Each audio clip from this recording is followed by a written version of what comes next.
Shalom Bapak Ibu yang dikasihi oleh Tuhan, selamat pagi. Kembali kita berjumpa dalam perenungan kita pada pagi hari ini. Mari bersama-sama kita kembali berserah, memohon pimpinan Tuhan. Mari kita berdoa. Bapa di dalam surga, terima kasih Tuhan buat waktu yang baru, buat kesempatan ini kami kembali merenungkan firman Tuhan. Kiranya kami semakin mengerti dan belajar dari kebenaran firman Tuhan, dan terus diingatkan untuk tetap setia melakukan kebenaran firman-Mu. Terima kasih Tuhan, di dalam nama Tuhan Yesus kami berdoa dan berserah. Amin. Bapak Ibu, saudara yang dikasihi oleh Tuhan, perenungan kita terambil di dalam kitab Markus, pasal yang ke-12, ayat 38 hingga ke-44. Demikianlah firman Tuhan. Yesus menasihatkan supaya hati-hati terhadap ahli-ahli Taurat.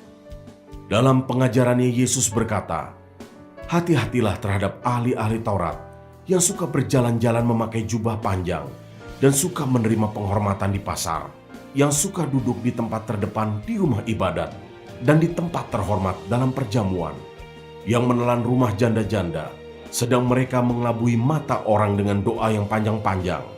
Mereka ini pasti akan menerima hukuman yang lebih berat." Pada suatu kali, Yesus duduk menghadapi peti persembahan dan memperhatikan bagaimana orang banyak memasukkan uang ke dalam peti itu.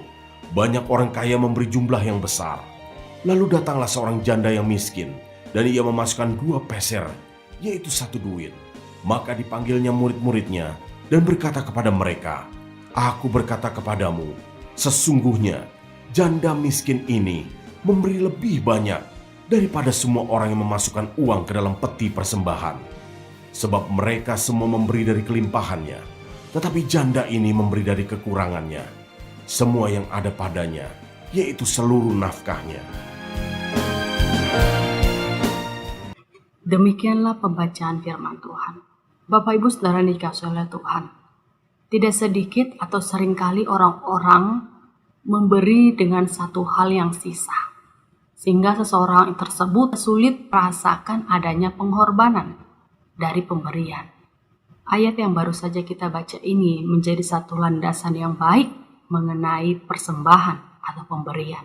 Di sini Markus menyimpan 2 perikop, karena 2 perikop ini menjadi nyambung dan kita bisa lihat dengan jelas perbedaannya.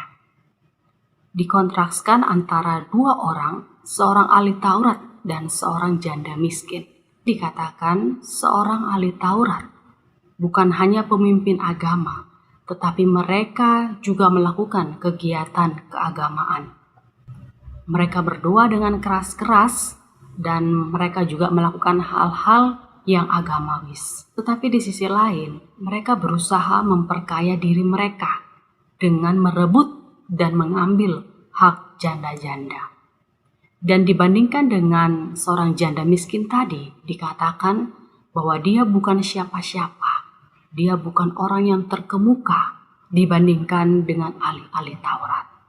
Dari perikop ini kita bisa melihat bagaimana kualitas iman seseorang di dalam cerita ini.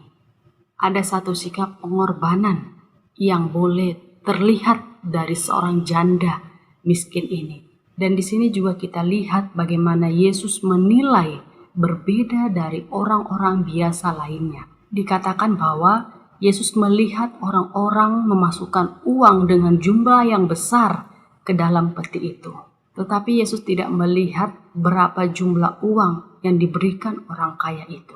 Di ayat ini juga tidak dijelaskan berapa jumlah uang yang diberikan orang-orang kaya itu.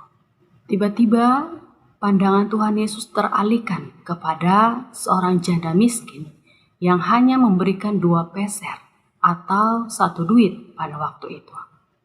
Peser adalah mata uang terkecil pada saat itu. Setelah Yesus melihat hal itu, lalu dia memanggil murid-muridnya dan berkata, "Sesungguhnya janda miskin ini memberi lebih banyak daripada semua orang yang memasukkan uang ke dalam peti persembahan itu." Di ayat 44 yang berkata demikian, "Sebab mereka semua memberi dari kelimpahannya, tetapi janda ini memberi dari kekurangannya, semua yang ada padanya, yaitu seluruh nafkahnya." Dan kita bisa melihat bahwa Tuhan tidak melihat hitungan uang itu dan berapa banyaknya. Tetapi Tuhan melihat hati dan motivasi serta ketulusan dari seorang janda miskin ini. Dia memberikan seluruh upah yang dia miliki untuk pekerjaan Tuhan. Inilah cara pandang Tuhan yang Tuhan rindu kita bisa miliki sebagai orang percaya. Bagaimana hidup kita juga memiliki kualitas hidup seperti seorang janda miskin ini, yaitu memiliki hati yang memberi dengan pengorbanan. Dan kita bisa mengingat kembali juga bagaimana Tuhan datang ke dalam dunia ini dengan satu tujuan untuk menebus dosa-dosa kita melalui pengorbanannya di atas kayu salib.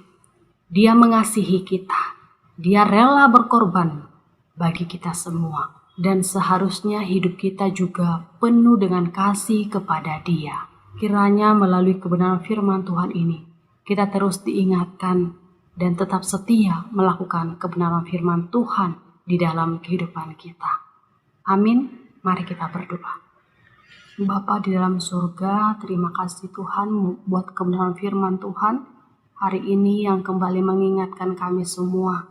Kiranya kami tetap setia dan mengerti dari kebenaran firman ini. Terima kasih Tuhan, berkati setiap aktivitas kami selanjutnya pada hari ini. Terpujilah nama Tuhan, di dalam nama Tuhan Yesus kami berdoa. Amin.